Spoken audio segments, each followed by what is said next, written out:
Bonjour à toutes et à tous, et bien d'une manière inhabituelle, nous allons parler de médecine, de chirurgie dans cette émission consacrée à l'ouvrage du docteur Patrice Gaillet, Histoire des cliniques privées de Franche-Comté, du scalpel au bistouri, un très bel ouvrage publié par les éditions du Sequoia. Je rappelle que le docteur Patrice Gaillet est chirurgien vasculaire et qu'il a été chirurgien militaire, chirurgien humanitaire, qu'il est membre de l'Académie des arts, sciences et belles-lettres de Besançon-Franche-Comté et que nous avons donc le plaisir d'accueillir aujourd'hui dans nos studios. Docteur Patrice Gaillet, bonjour. Alors, il est vrai que quand on a en main votre ouvrage, qui est quand même monumental, on est fasciné par le travail que vous avez mené. Combien de temps cet ouvrage vous a pris d'années, de mois pour l'écrire? Bonjour Monsieur Maigret, une quinzaine d'années. Une quinzaine d'années de réflexion, d'écriture, souvent à des heures indues ou des jours indus de week-end, puisque notre métier de chirurgien est assez chronophage, ce qui fait qu'hélas, le temps consacré à l'écriture était trop faible, mais c'est ainsi. Donc vous avez certainement interrogé beaucoup de médecins, de chirurgiens. 1500 interviews à peu près. 1500, oui. Et des médecins qui apparaissent souvent dans votre ouvrage, oui. Voilà, pour les plus jeunes d'entre eux, ceux qui étaient encore vivants, si je peux me permettre de parler ainsi, c'était évidemment très facile d'honorer ces personnages-là en les interviewant. Et puis après, j'ai hélas beaucoup de médecins de la fin du 19e siècle, du début et milieu du 20e siècle, qui ne sont plus là pour évoquer les établissements ou les congrégations religieuses.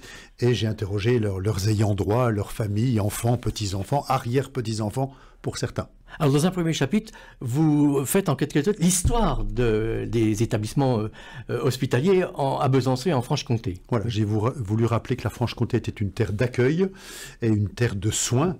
Et c'est pour ça que j'ai pris la peine de rappeler, par exemple, ce qu'était l'hôpital du Saint-Esprit, oui, situé à côté du temple protestant d'aujourd'hui, et qui fut un des plus gros hôpitaux du Moyen-Âge.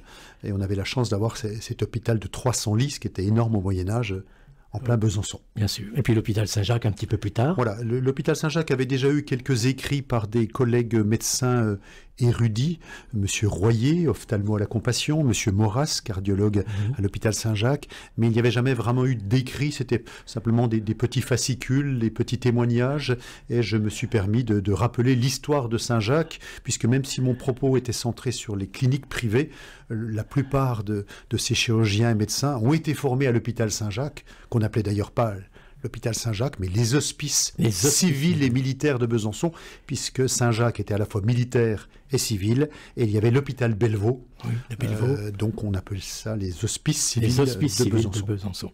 Alors, s'il y a des hôpitaux, il y a aussi, pour, je dirais, les soins infirmiers, les soins de tous les jours, des congrégations religieuses, et c'était des religieuses qui assuraient ces soins, voilà. Docteur Gaillet. Comme vous le savez, les religieuses ont plusieurs sacerdoces, et puis pour les cliniques, les religieuses qui étaient destinées aux soins géraient la plupart des cliniques du début XXe siècle et de la fin du XIXe siècle, sans les congrégations de Notre-Dame des Sept Douleurs pour l'hôpital Saint-Jacques, les Sœurs de la Charité, par exemple, pour la Compassion, pour Saint-Vincent, où je pense que ces cliniques n'auraient pas vu le jour. S'il n'y avait pas eu ce personnel voilà. Un établissement sur deux à l'époque était géré par des sœurs religieuses.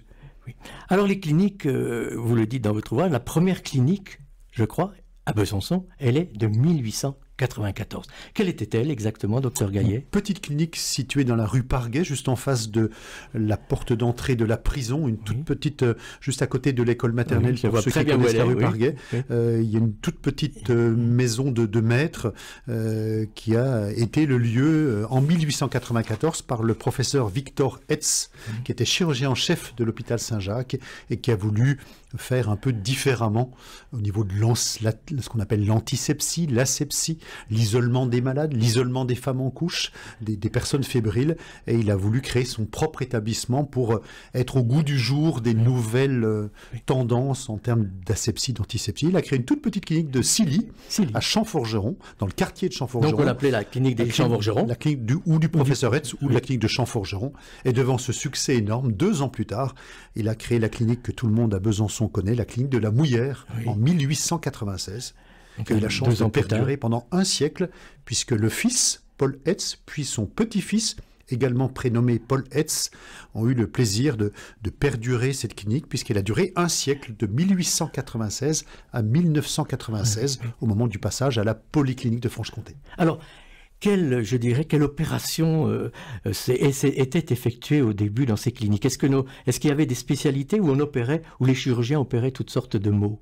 Non, à l'époque, c'était ce qu'on appelait le concept de chirurgie générale. Il n'y avait pas encore de chirurgie très spécialisée. On était tous chirurgiens généraux. On se spécialisait cependant en ophtalmo, en ORL, en orthopédie, mais la formation était de la chirurgie générale. Et en général, la patientèle des chirurgiens était telle qu'ils ne pouvaient pas se permettre de faire une seule spécialité. Bien sûr. Ils pouvaient passer d'une chirurgie de l'estomac, parce qu'il y avait beaucoup d'ulcères à l'époque, à une chirurgie de hanche, à une fracture, une brûlure, un abcès, un cancer.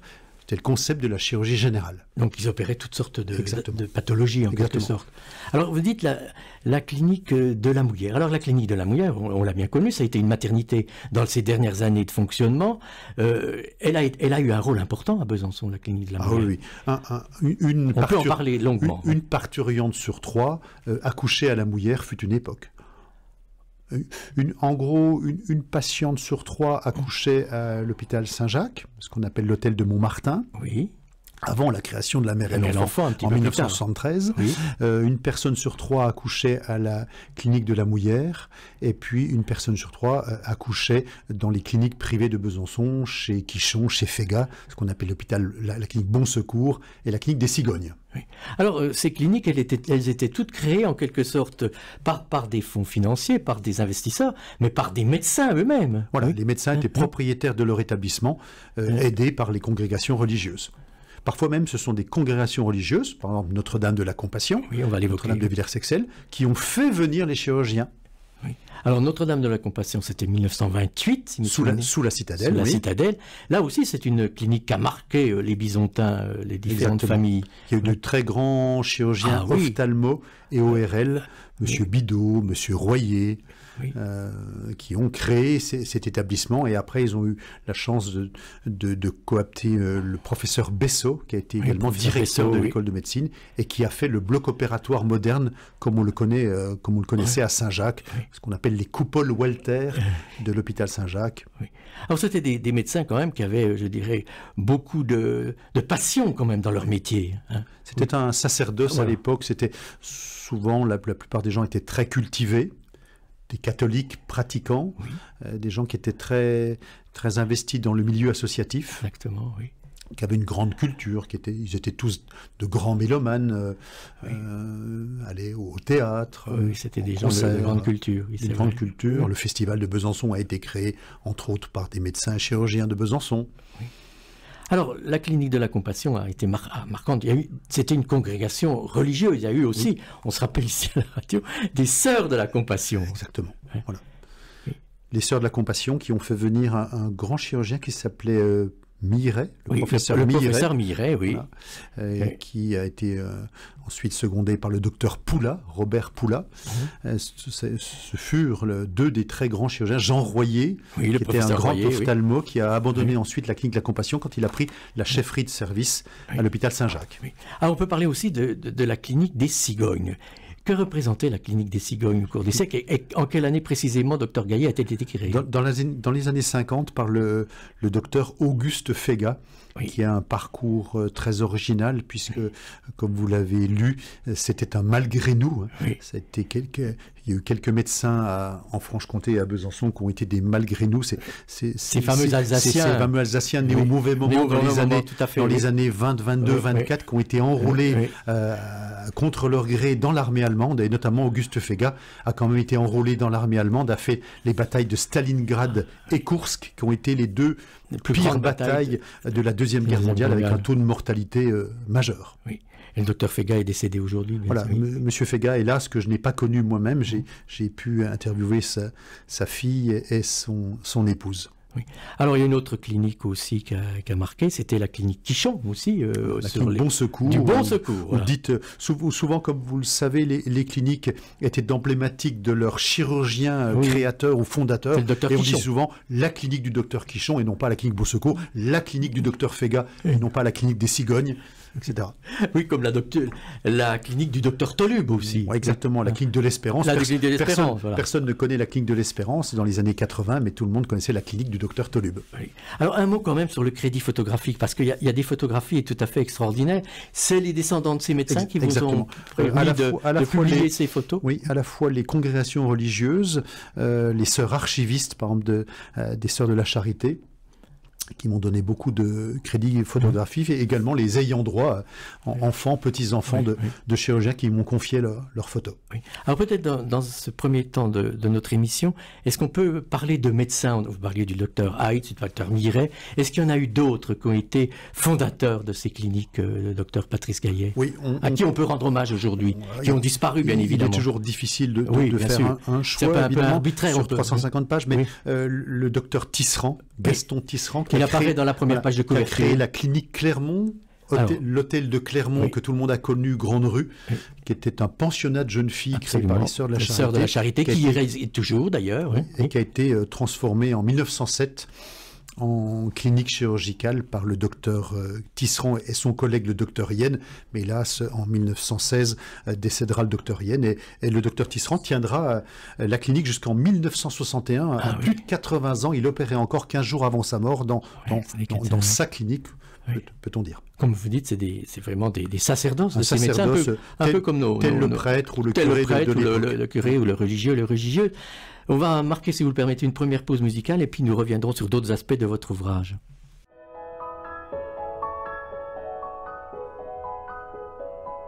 Quand le passé se fait présent, les rendez-vous de l'histoire, Jean-Paul Maigret.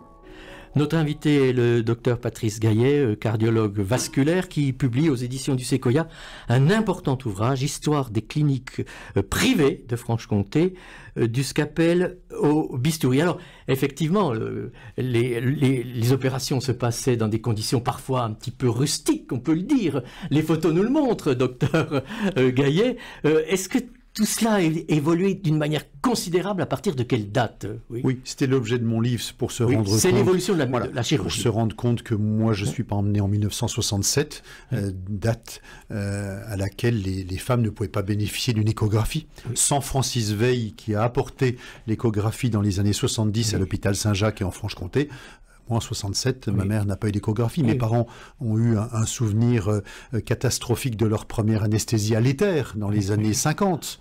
Et puis, mes grands-parents étaient opérés sur leur table de salle à manger. Et nos arrière-grands-parents n'étaient tout simplement pas opérés, puisqu'on ne rentrait pas encore dans un ventre. Le propre patron du professeur Heitz, le professeur Albin Saillard, avait dit à ses élèves, de mon vivant, vous ne rentrerez pas dans un ventre. Et c'était pas si vieux que ça, c'était un peu plus d'un siècle. Donc toutes ces salles d'opération ont changé. Je dirais, les structures même des salles, de soins, les salles où les malades étaient exposés, ont terriblement changé. Et moi, j'ai connu de mes grands-parents les salles communes. Tout cela a bien disparu. Les salles communes n'ont disparu finalement que très tard. Dans les années 70, à l'hôpital Saint-Jacques, il y avait 4 énormes grandes salles communes d'environ 60 lits chacune. On ouvrait le dimanche matin les portes, les énormes portes en bois de ces salles, Saint-Charles, Saint-Denis. Pour assister à l'office. Et pour assister à l'office dans un endroit qu'on appelle l'hôtel du plafond, qui est un endroit classé de l'hôpital Saint-Jacques. Et j'en profite pour vous dire, Monsieur Maigret, que je suis un des amis du musée d'anesthésie de Besançon, dirigé par le professeur Étiévan dans la suite du professeur Nedart, et on essaie de mettre en valeur ce patrimoine et de recréer le musée d'anesthésie au sein du bloc Saint-Joseph qui fête cette année ses 200 ans d'existence, 1824-2024, et on essaie de recréer le musée d'anesthésie que vous avez peut-être visité. Il y a quelques années. Qui est exceptionnel par ses œuvres au sein du bloc historique Saint-Joseph de l'hôpital Saint-Jacques. À l'hôpital Saint-Jacques, vous avez l'apothicairerie qui est magnifique, qui est classé. L'hôtel du plafond, la chapelle Notre-Dame de Refuge. Et donc, on essaie de faire vivre ce panel et de pérenniser tout cela. De rapatrier le musée d'anesthésie au sein du bloc Saint-Joseph. C'est ce que vous allez faire. Ah oui, d'accord. Alors, donc, ce qui veut dire que aussi, docteur Gaillet, que l'anesthésie a considérablement changé au cours des siècles. Bien sûr. Entre la première clinique 1894, l'hôpital Saint-Jacques qui date du XIIe siècle, le XIIIe siècle, tout cela a évolué d'une manière considérable. Je vous rappelle que l'hôpital Saint-Jacques est né rue d'Arennes, dans le quartier d'Arennes, à la fin du XIIe, début du XIIIe siècle, qu'il n'était transféré que sur ordre de l'archevêque de Gramont et de Louis XIV à la fin du XVIIe siècle, en 1683. Mais surtout, on a découvert l'anesthésie qu'en 1846 aux États-Unis et en janvier 1847 à l'hôpital Saint-Jacques. Oui. Donc c'est pas si vieux que ça. Il y a moins de 200 ans que les chirurgiens peuvent opérer sous anesthésie. Oui. Alors, certes, il y avait des cliniques, des hôpitaux à la fin du 19e siècle, mais même à cette époque-là, docteur Gaillet, est-ce qu'on peut imaginer que les chirurgiens se déplaçaient encore chez les particuliers? Bien sûr, puisque quelques bisontins citadins avaient accès aux cliniques privées et à l'hôpital Saint-Jacques, mais quand vous étiez dans le Houdou ou en Haute-Saône, il était très difficile d'avoir accès aux soins et les chirurgiens se déplaçaient. Le docteur Tisserand, par exemple, à la clinique Clermont, se déplaçait à Montbenoît, à Morteau, à Baume-les-Dames, à Pontarlier, pour opérer en 48 heures un maximum de personnes que des médecins collègues lui avaient mis de côté, entre guillemets, pour opérer, parce qu'à l'époque, on se déplaçait quand même difficilement, on mettait plusieurs heures pour se rendre à Pontarlier, et donc on essayait d'être le plus efficient, le plus efficace possible pour opérer un maximum de malades. Donc c'était des gens les chirurgiens avaient des kilomètres à faire, par tous les temps. Les chirurgiens ORL colligeaient les enfants dans des préaux d'école, et avec l'anesthésiste qui mettait un enfant sur les genoux, un petit peu d'éther, et le chirurgien ORL arrachait les amygdales ou végétation à l'enfant qui était endormi à l'éther, qui avait juste l'impression de mourir quand on lui mettait le mouchoir d'éther. Donc des souffrances aussi qui ont disparu, mais on peut dire que les patients avaient une certaine résistance à la souffrance. Exactement. Quelques patients refusaient les soins quand on opérait sur l'étape de salle à manger sans anesthésie au milieu du 19e siècle, c'était pas simple. Alors il faut reconnaître que maintenant l'anesthésie est une part importante de l'opération. Là, vous le dites dans votre ouvrage. Et la gestion de la douleur. La gestion de la douleur. L'anesthésie fait tout en quelque sorte. Exactement. 1847 à Besançon, ce sera d'ailleurs l'objet de mon second ouvrage que je publierai dans quelques temps sur le professeur Victor Corbet qui était chirurgien en chef de l'hôpital Saint-Jacques et qui le 31 janvier 1847 au bloc Saint-Joseph a réalisé la première anesthésie à Besançon.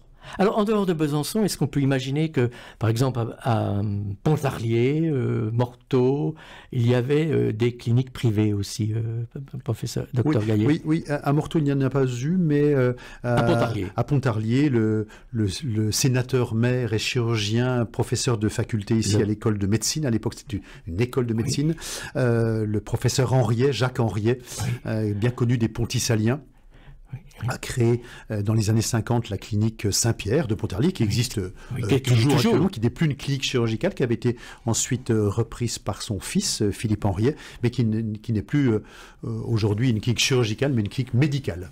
Alors ça fusionne aussi plein d'anecdotes dans votre ouvrage, parce qu'il y a beaucoup de choses où il faut le lire. On peut le lire dans plusieurs phases d'ailleurs. Mais il y a des photos quand même tout à fait extraordinaires que vous avez trouvées chez des particuliers, la plupart chez des particuliers ou des congrégations religieuses. Oui, c'est ce que vous disiez.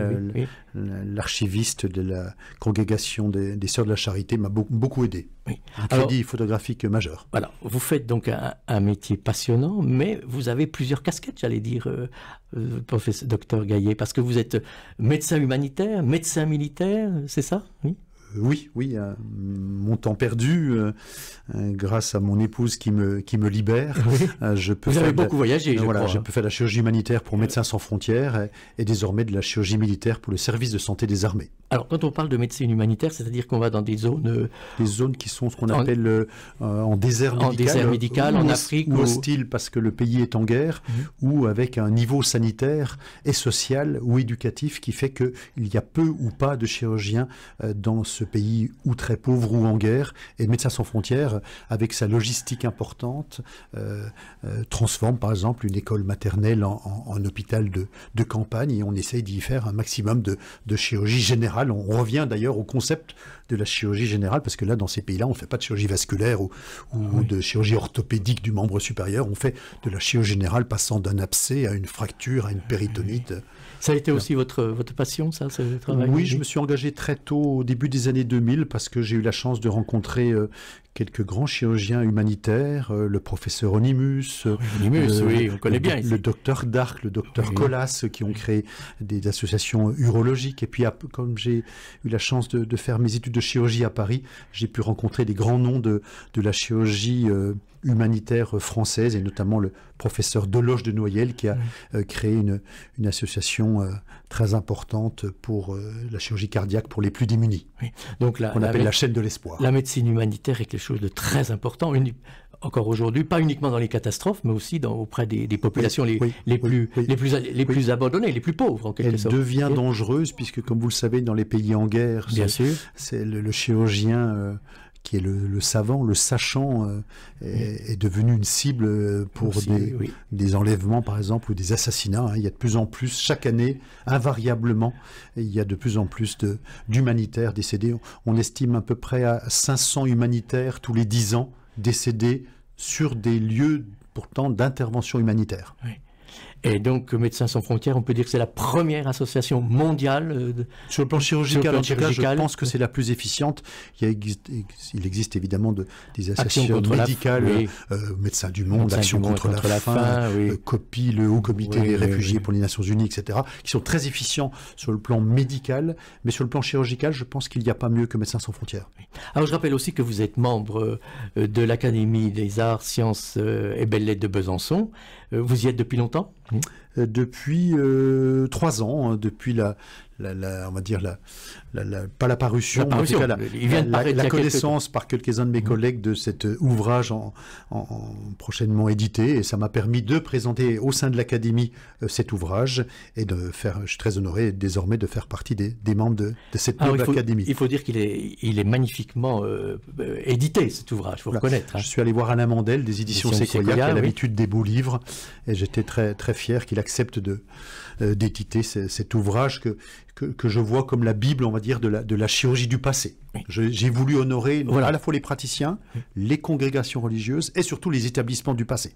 Puisque, comme vous le savez, sur les 11 cliniques de Besançon du passé, elles ont toutes disparu pour créer les deux modernes aujourd'hui, Saint-Vincent et la Polyclinique Franche-Comté. Mais j'ai voulu faire revivre ce passé pour ne pas l'oublier et tracer tout ceci. Jusqu'à maintenant, il n'y avait pas eu d'ouvrage de cette façon. En toute humilité, il n'y avait pas eu ce type de recherche et de travail énorme sur les 150 ans passés dans les cliniques privées.